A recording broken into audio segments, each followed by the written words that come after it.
ताज्या बातम्यांसाठी ABP माझाला subscribe करा आणि बेल आयकॉन प्रेस करा। पोलीस अधीक्षक मुंडेजी सध्या आपल्यासोबत आहेत। काय कारवाई होणार आहे पोलीस प्रशासनाच्या वतीने? मुंडेजी, 4 अल्पवयीन मुलांची अशा पद्धतीने निर्घृण हत्या होतीये। रावेर पोलीस स्टेशनच्या हद्दीतील ही जी घटना घडलेली आहे, ज्यामध्ये 4 अल्पवयीन, ज्यामध्ये 2 मुलं आणि 2 मुली आहेत, यांचा मृत्यू झालेला आहे। या घटनेची एफआयआर रावेर पोलीस स्टेशनला दाखल होत आहे।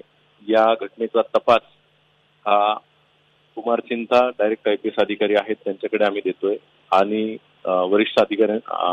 वरिष्ठांच्या आदेशानुसार आम्ही एका एसआयटीचं गठन यामध्ये केलेलं आहे, ज्यामध्ये एएसपी याचे हेड असतील आणि त्यामध्ये इतर 5 पीआय दर्जाचे अधिकारी आम्ही ठेवतोय, ज्यामध्ये विविध स्तरावर या घटनेचा तपास केला जातोय आणि लवकरच आरोपींना निष्पन्न करून त्यांना अटक केलं जाईल अशा पद्धतीची कारवाई सध्या या प्रकरणात चालू आहे।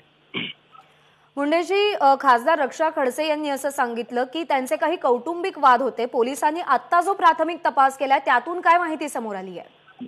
काही बाबी या तपासाच्या आहेत। आताच जसा तपास प्रोग्रेस होईल त्यानंतरच त्या डिस्क्लोज करता येतील। सध्या ह्या तपासाअंतर्गत काही बाबी चालू आहेत। धन्यवाद।